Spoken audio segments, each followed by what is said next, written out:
Okay, good morning. Pleasure to be here with you today. And it is a beautiful morning. Today is Saturday. Everybody knows to my left, Melissa DeRosa, Secretary to the Governor. To my right, Robert Mihica, Budget Director for the state of New York. I know today is Saturday because Mr. Metz tweeted at me this morning that today is Saturday.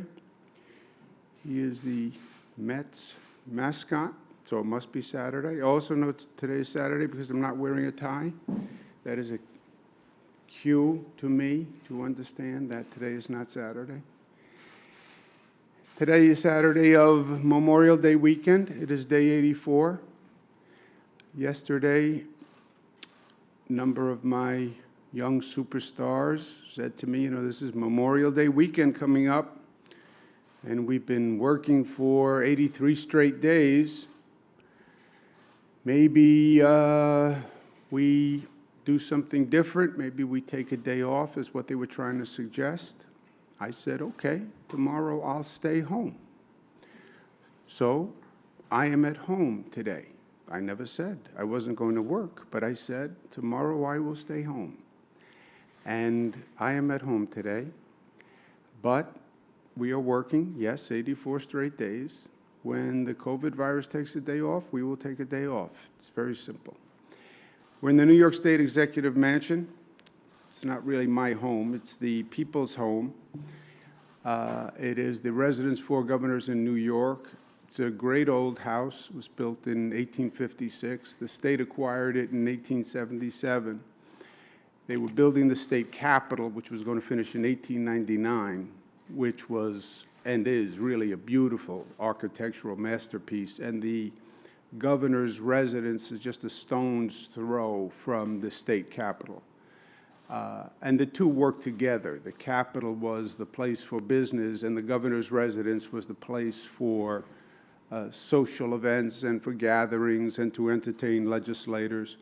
It's been home to 32 governors. You had 3 governors who served as President of the United States from New York. You had Grover Cleveland, you had Teddy Roosevelt, and you had FDR, who's between FDR and Teddy Roosevelt, they were the 2 really historic governors who went on. You had Vice President Nelson Rockefeller, also lived in this home.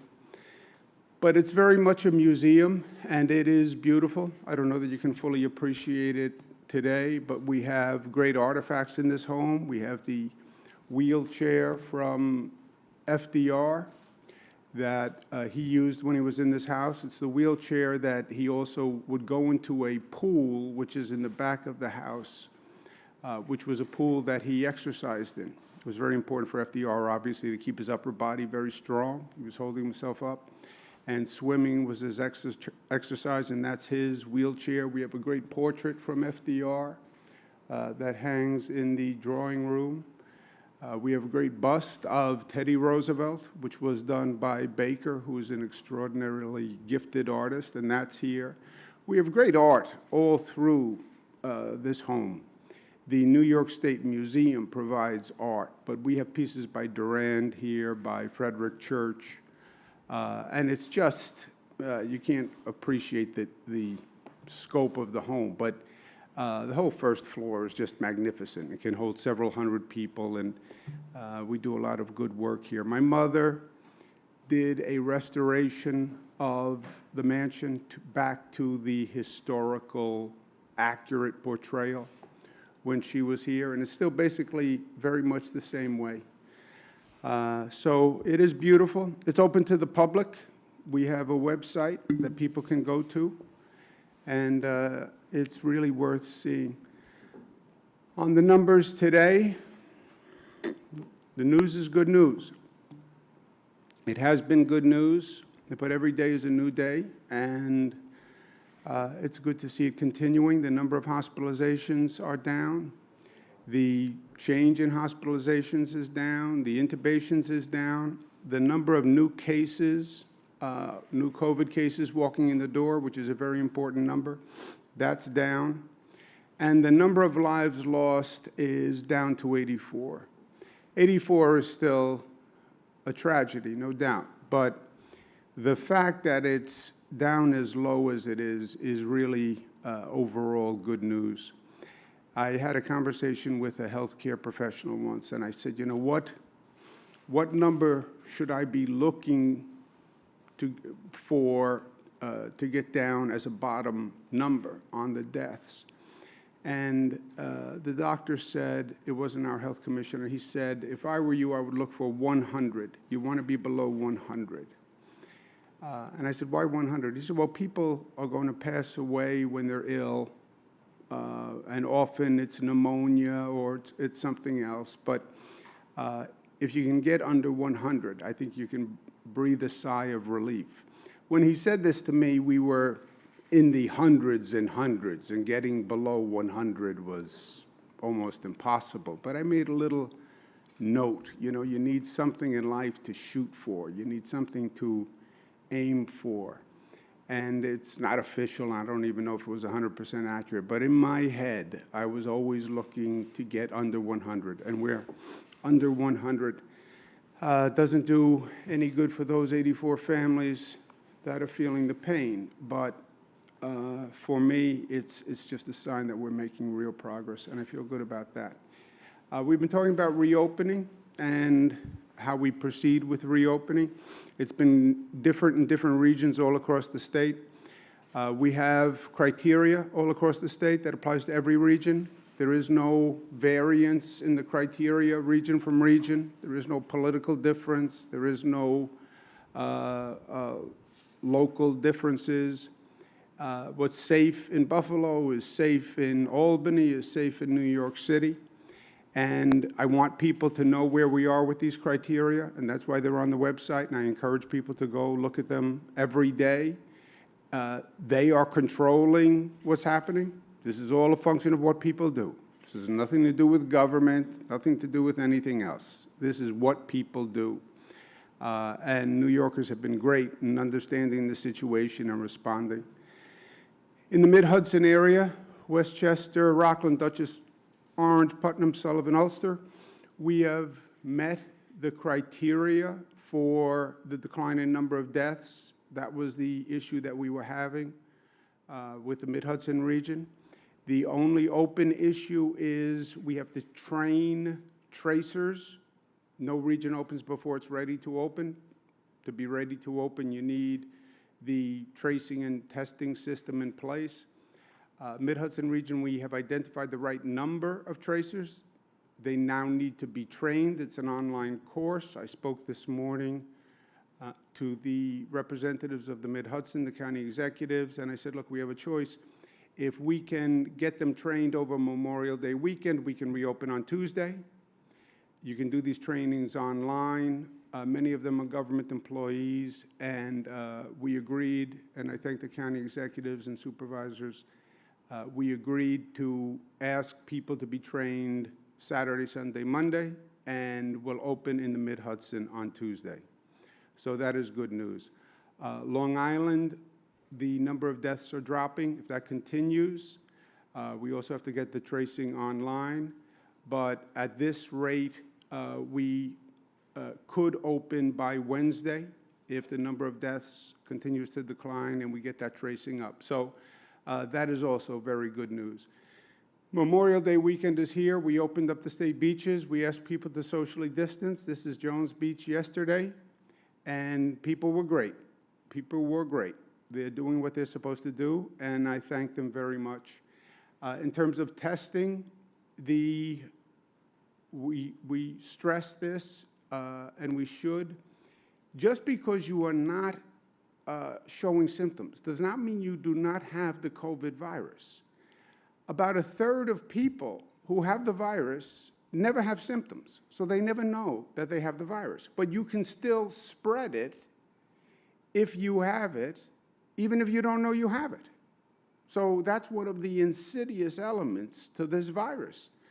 So get a test. We are trying to make it as easy as possible. We're opening more and more testing sites. We now have, we're working with Advantage Care physicians. We're bringing more testing to lower income communities. But we now have 760 testing sites across the state. Please go to the website and get a test.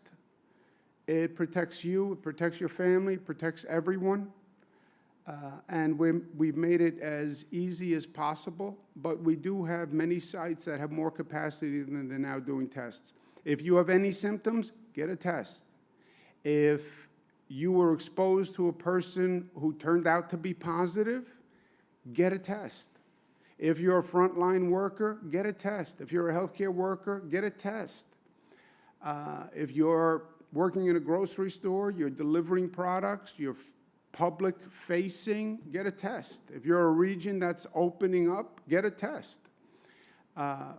And look, we've made it as easy as possible, but this is something where we need people to continue to step up, right? This is not you. And by the way, just because you got a test 1 month ago doesn't mean you shouldn't go get another test, right? You can get a test and you can walk out of the testing site and pick up a virus in 10 minutes. So it's not, I got one test, I'm done. It doesn't work that way. But again, that's up to people. And all these admonitions, all these pleas, the good news is, remember that it is working.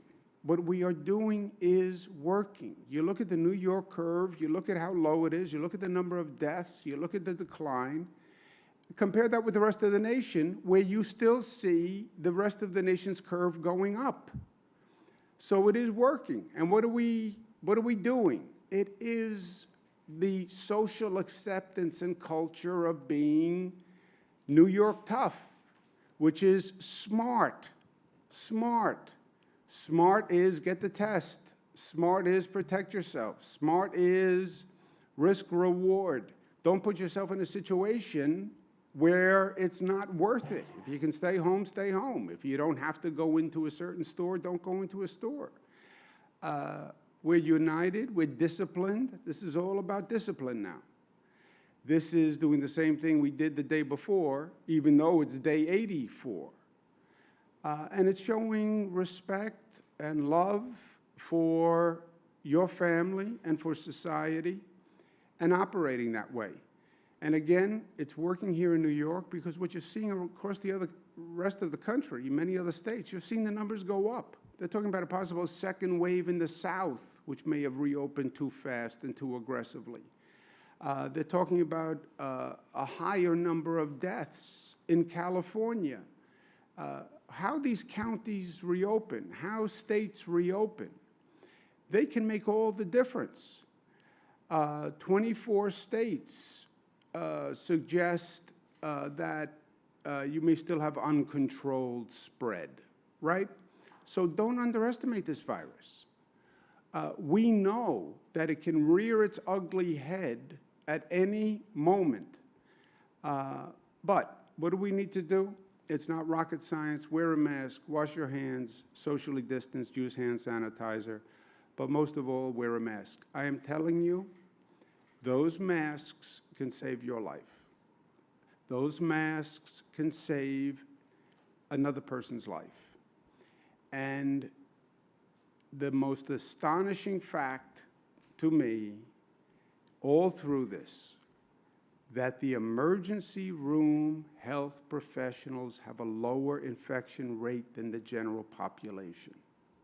That the bus drivers, transit workers, police officers have a lower rate of infection because the masks work, and we gave them the masks and they wore the masks. So wear a mask. We have an ongoing competition on the Wear a Mask ad, the most convincing ad. Mariah, my daughter's running this because she was unmoved by my powers of communication and persuasion. But that competition is now open, and we have people voting on the 5 finalists. And the winner will be announced Tuesday and will become a public service announcement for the state. We're asking people to go to the website, look at the 5 finalists and vote, and then we will announce a winner. I'm excited about this, and we are going to be stressing wearing a mask over this weekend and going to this website, and this competition is part of it. We have Rachel Maddow, who has a show on MSNBC at night that I have been on, and she was talking about this competition last night in her way, and she made some remarks that I would like to show you if we can. New York asked people to submit their own public service announcements about why you should wear a mask. And what they circulated this week was what I believe are the finalists, like the best ones according to the state. And they're really good. They're also really, really, really New York. Now, that really, really, really New York comment, Rachel is by birth a Californian, I believe. Really, really, really New York. I'm curious what she meant by really, really, really New York. So I want her to do New York a favor and go look at the 5, pick which ad she likes best. And I'm asking all New Yorkers to go and vote on which ad they like best. But I'm really, really curious what Rachel thinks is the best of the 5 ads. So I'm publicly asking her to go look and vote and let us know what she likes best of the 5. We are also posting some honorable mentions because we had over 600 submissions, and I'm telling you, they're phenomenal. I've been watching them. They are just phenomenal. But we have an honorable mention category. We want to show you 5 more videos now that are in the honorable mention category. Hey, buddy. Can you put on your mask? Why? I feel fine. It's called asymptomatic. Look it up. It's not about you. It's about your neighbor. The essential workers. My grandma. All right, I've got it covered. It's up to us.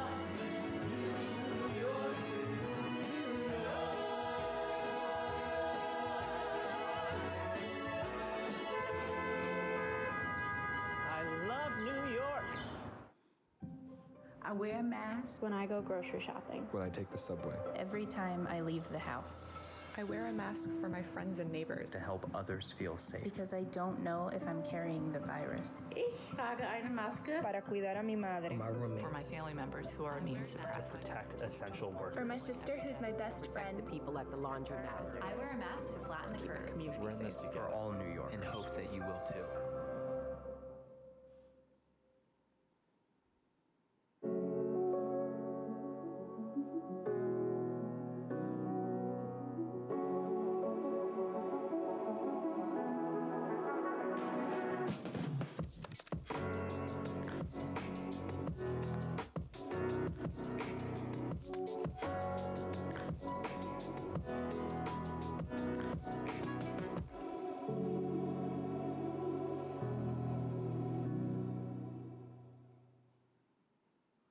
COVID-19 has put New York on hold. Since we cannot track this virus, it's hard for New Yorkers to move forward. But there is something we can do to fight against it. Wearing a mask in public protects you and dramatically lowers the chances of COVID-19 infecting others. Even if you feel healthy, wearing a mask shows New Yorkers that you care about them and our essential workers. So if you're in a public space, indoors or out, please wear a mask and help New York get back in motion.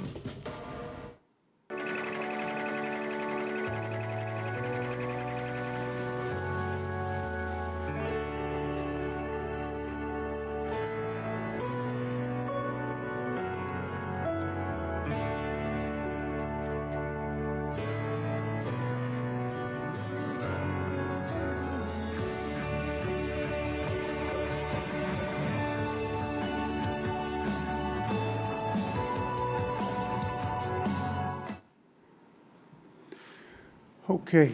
Last point, in this house, staying here, and as I said, it really feels like a museum in many ways, but you can't ignore just the number of greats who lived in this home, historic greats, what FDR did, what Teddy Roosevelt did. And I read a lot of history. New York tough. Yes, this is a tough situation. And yes, New Yorkers are tough. And we've shown how tough we are here. Tough means many things, as I've said, loving, disciplined, etc. But even tough is tough. Yeah, tough is about courage. Teddy Roosevelt, courage is not having the strength to go on. It is going on when you don't have the strength. Day 84, I can't do this anymore. I can't do this anymore.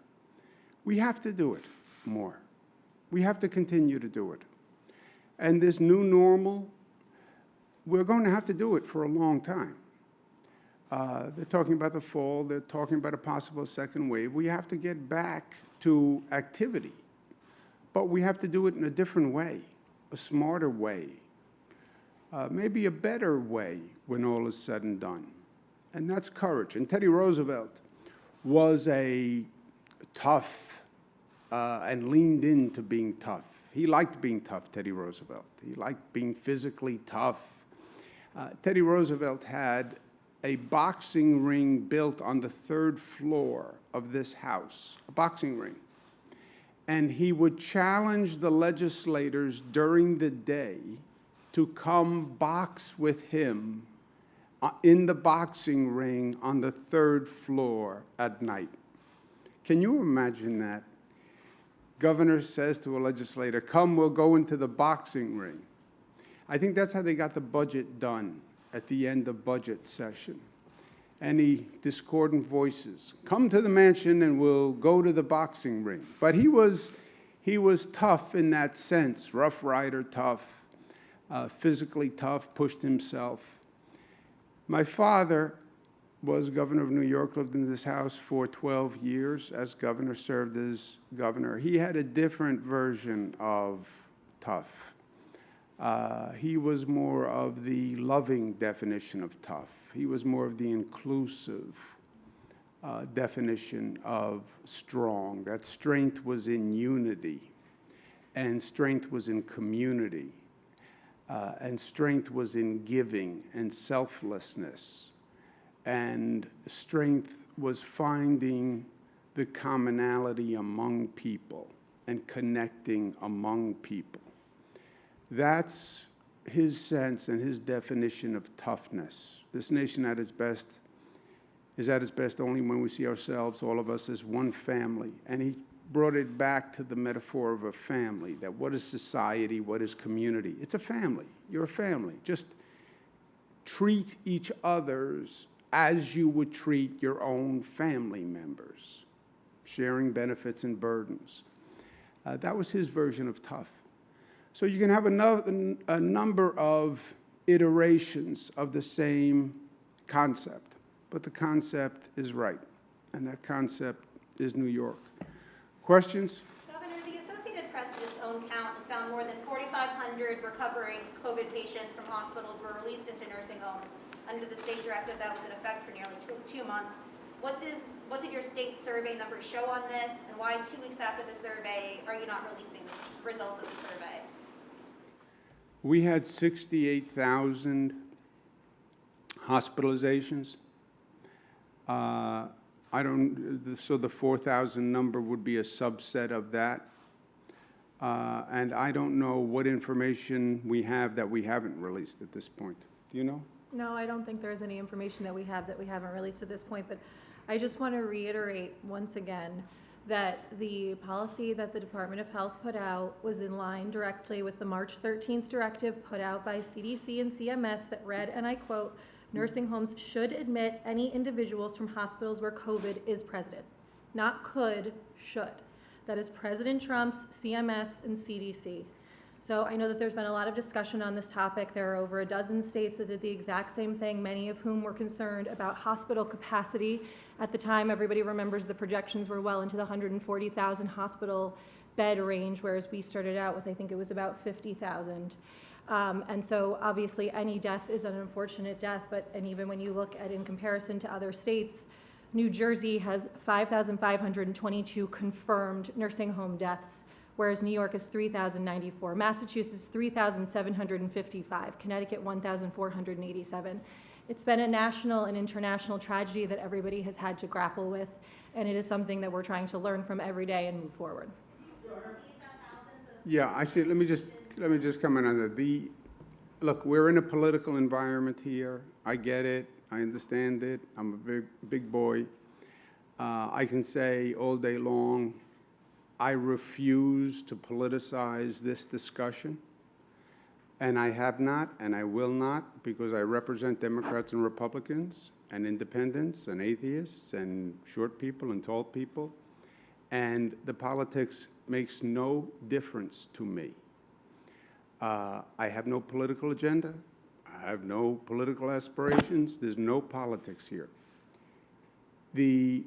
I can say that, but we're still in an election year, and people are still playing politics, and this is a hyper-partisan environment. To the extent people want to politicize this issue, and Republicans are saying, well, New York did this. New York followed the president's agency's guidance. So that depoliticizes it. What New York did was follow what the Republican administration said to do. That's not my attempt to politicize it. It's my attempt to depoliticize it. So don't criticize the state for following the president's policy. Do you believe that having thousands of those patients coming into nursing homes had absolutely nothing to do with the high number of infections and deaths that we've seen in New York? Yeah, we've gone through the infection rate many times, and nothing has changed. The 3 regions that opened last weekend, how likely is it that they'll enter phase 2 in this coming weekend? We're watching the numbers. We're watching the numbers. We said 2 weeks between phases. That's a rule of thumb. There is no magic or science to that. That's not a hard and fast number. That, where the 2 weeks comes from is, quote unquote, experts say that's the margin of time that you have to leave to see if an infection did increase, and then the infection incubated, and then the infection manifested, and then the person got ill, and then the person went into the hospital. That would take about 2 weeks. But if you see no increase in any of the numbers, could you accelerate that? Yes. Did they decide to move to phase 2, or do you decide to move to phase 2? Just procedurally. The phase 2 is different than phase 1 because phase 1 is basically a hard start or stop, right? Either you hit this number or you don't hit this number. Phase 2, and Rob will correct me if I'm wrong, phase 2 is more a judgment call of when have the numbers stabilized. To the extent there is an increase, can you explain the increase, or is the increase problematic? But I don't think we have the 2 weeks I explained, I don't know that there are a hard set of numbers for phase 2. No, the 2 weeks is not set. As the governor points out, it relates to the CDC guidelines in relation to the 14-day incubation period. However, to go to phase 2, we would modify the executive order and then put out all of the guidelines for all of the phase 2 industries. So those are being prepared now. Those will be ready. So if we don't see any uptick in the health metrics, and it says, as the governor pointed out previously, you still have a green light, nothing has gone to yellow, then those regions would move to phase 2. We're monitoring each region. Yesterday you signed an executive order allowing gatherings of up to 10 people. How do you think that's going to affect the infection rate in the state and the state's ability to reopen? Theoretically, it shouldn't. It's a CDC guideline also, the 10 people.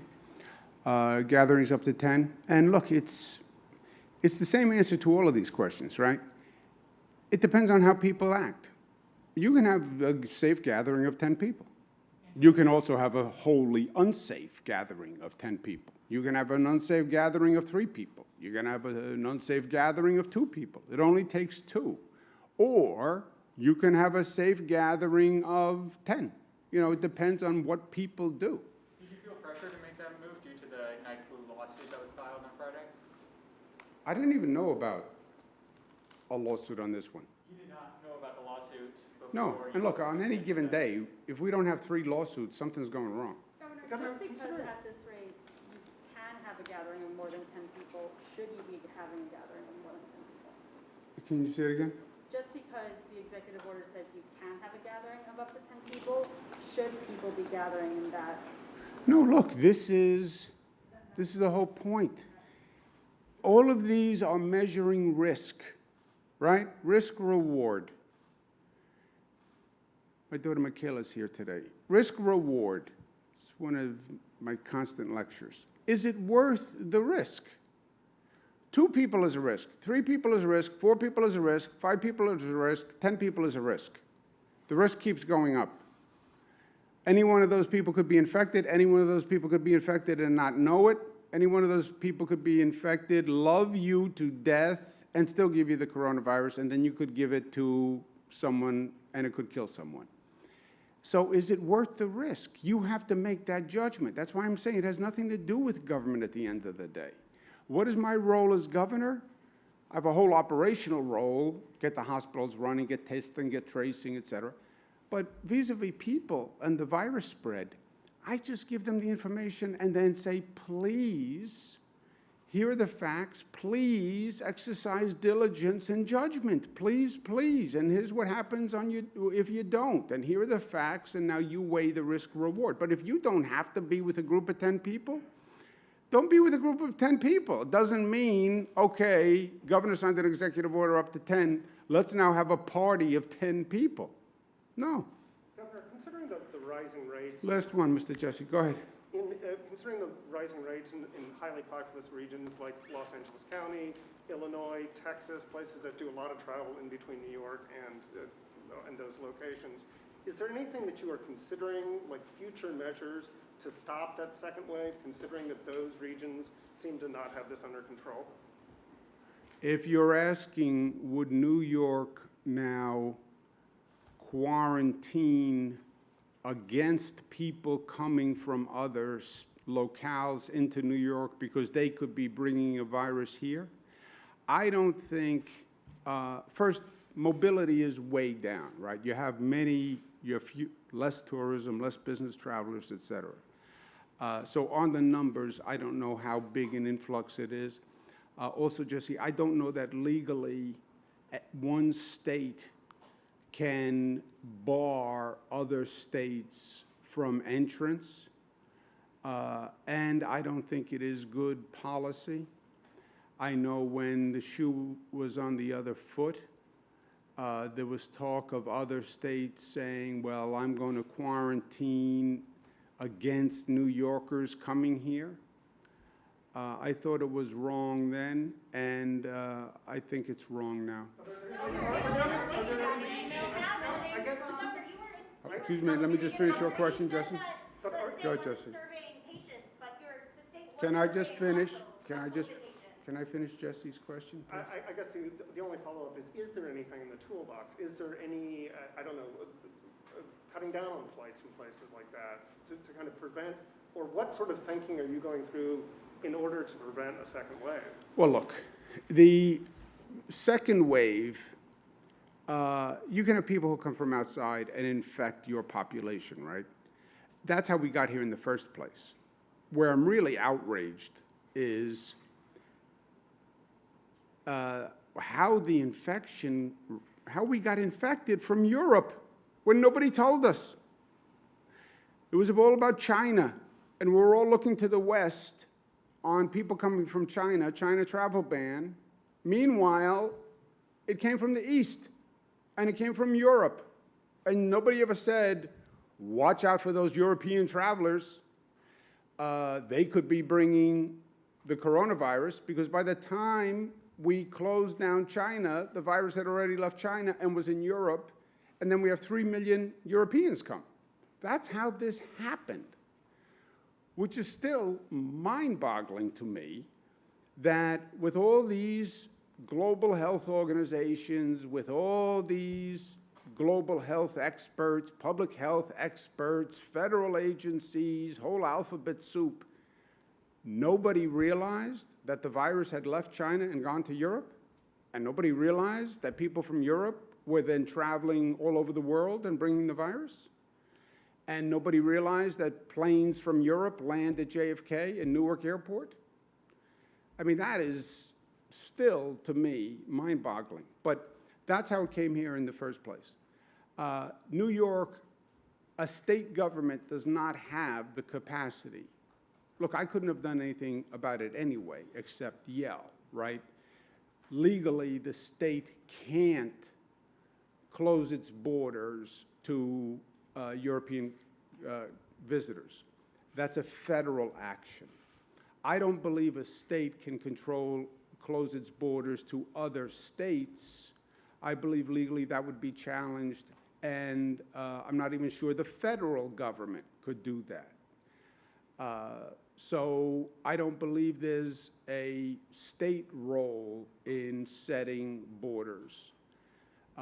But even if we do get infected by someone, the question really then turns to controlling that infection, and that's testing, tracing, et cetera. Thank you. I'll see you tomorrow, guys.